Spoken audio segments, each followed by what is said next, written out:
After a couple of top list videos, I'm considering making more review-based videos, shining light upon movies or games I feel deserve more credit or I'd like to give another look at. As a big fan of the animation genre, I often watch animated movies that don't get widespread attention, while they can be just as good as some popular animated movies, or they have plenty of good material in them to be worth mentioning. First movies I'd like to tackle are two adaptations of Peter and the Wolf. For those who don't know, Peter and the Wolf is a composition written by Sergei Prokofiev in 1936, and it's a children's story about a young boy who encounters a wolf in the forest. Most notably about Peter and the Wolf is that each character has a distinguished music theme that represents the character. Over the years, this story has gotten quite some adaptations, the most famous one being the 1946 version of Disney, but what is often seen as the best adaptation is the 30-minute stop-motion version of 2006, directed by Susie Templeton, who also wrote and directed the short animations Dog and Stanley. Since I enjoyed and want to talk about both of these adaptations, why not do it in one video? First off, this review contains spoilers of the first half of both these adaptations. If you want to watch them as blind as possible, I recommend you to check them out now. That aside, let's begin. These adaptations are very different from each other. Different in animation style, different in how close they are to reality. The one has a narrator who tells you everything, the other is a silent movie. They're even different in tone and feeling. The animation on both these versions is gorgeous. Disney, as always, offers high-quality hand-drawn animation, but in this particular short there are a ton of creative visuals where they combine the music in a clever way with the images, the opening especially. The stop-motion movie has a raw and real feel to it. It feels like you can reach out and touch the scenery. The emotions on the characters are strong as well, and the movements are very fluid for a stop-motion animation this size.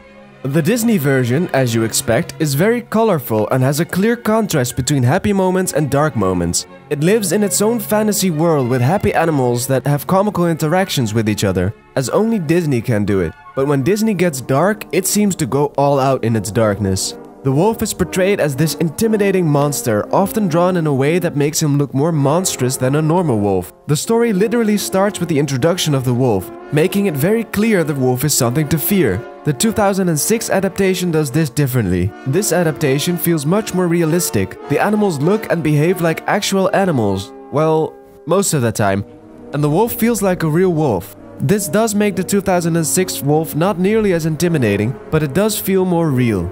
In regards to build-up to the confrontation with the wolf, the first 5 to 10 minutes are solely about showing what kind of life Peter leads, what kind of town he lives in, how the people treat him, and what his home situation is. There's not even a mention of a wolf, let alone how much of a threat this wolf is supposed to be. But this build-up works, in my opinion, just as good as the other because it gives you a false sense of security. You only know Peter is not allowed outside, and when he does go outside, the focus is on feel-good events with the animals, catching you off guard once you hear the wolf music. But upon first viewing, the first 10 minutes felt rather pointless since the actual story doesn't start until 10 minutes in the movie. But once I saw the ending, I got a better understanding of why they chose to end it this way. The Peter in the Disney version is a younger kid with another motive than the 2006 Peter. The Disney Peter goes outside to hunt the wolf without a proper weapon, thinking it would be an easy task and it would make him a hero. Even for kid standards, this is an ignorant and dumb decision. The 2006 Peter is a lonely kid who just wants to play outside, making his motive and reaction to the situations much more relatable. But on the other hand, the 2006 Peter is right next to his house where his grandfather lives, who has an actual gun. When the wolf arrives, all Peter has to do is call his grandfather, who can literally fix the entire situation within a minute, while the Disney Peter is lost in the woods with no one to help him, making him feel more powerless against the wolf. A heads up, from this point on I'll dive into spoilers of the second half. If you don't want to know the ending to both these adaptations, here's the point to stop. In the original story, the duck gets eaten by the wolf, but since the wolf swallowed the duck whole, it turns out the duck is still alive inside the wolf's belly.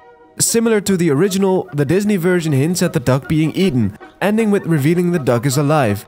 In the 2006 version, the duck is dead. In fact, the duck gets eaten in front of your eyes, making the moment the duck gets attacked even darker than the Disney version. I could complain that it isn't loyal to the original, but for how it is done, I would actually say it's an improvement. The children's story is about a dangerous encounter, and I think that sometimes it's good to go an extra mile, to go a little darker and truly emphasize what situation the characters find themselves in. This way the story is a bit darker, challenging kids without going overboard in my opinion. If the wolf violently ate the duck with blood flying around, it would be overboard, but now he eats it in one smooth bite. The most notable change in the 2006 version is the ending. If you're familiar with the Peter and the Wolf story, this ending is very different than what you might expect. When they've captured the wolf, they show it to the townspeople, thinking about what to do with the wolf. But Peter notices the humans treat the wolf like trash, so Peter decides to set the wolf free. At first, I had no idea what to think of this ending, since it differed so much from what I expected that it caught me off guard. The wolf ate his friend and he lets him go, giving the wolf a chance to attack other animals and people. Is this a bad thing? After giving it more thought, I grew to like it more. The opening of the movie shows that Peter is in a village where there are bullies, people that treat him like trash. When he brings the wolf, what he saw as a monster, to the village, the wolf is given the same treatment. Peter realizes this isn't what he wants to do, since he thinks this doesn't make him any better than the bullies, thinking that letting the wolf go would be the morally right thing to do. While I can't say I 100% agree with this decision, it is an ending that made me think back and analyze the movie, which does make it more memorable. It takes risks, making some changes, and I appreciate it for that. The Disney version has a much more feel-good and goofy ending where 3 hunters show up and comically save Peter. It's a very entertaining ending that ends on a positive note, and I think it fits the Disney version perfectly. My conclusion: both these adaptations I think are good pieces of animated entertainment, for their own reasons. Both have likable characters that provide the necessary feel-good moments and humor, both have gorgeous animation and do a good job at telling the story, even though I think both of them have some lesser good aspects. The Disney version is a colorful, goofy and more kid-friendly adaptation with a narrator telling the story and having the story end on a more positive note. The wolf, on the other hand, is more intimidating. The story is also a lot shorter and to the point compared to the 2006 version. The 2006 version is a more adult and more artistic telling of the story, making it a silent movie, adding more layers to the story, making it more realistic and making some interesting changes to spice the story up. If I were to choose which of the two I prefer, I would say it's a close call, but I would pick the Disney version. Nostalgic value is one thing, but the wolf is much more intimidating, and making the story to the point I think works in the favor of the story of the wolf confrontation. Still, the 2006 adaptation is an animated movie I recommend checking out if you like stop motion movies.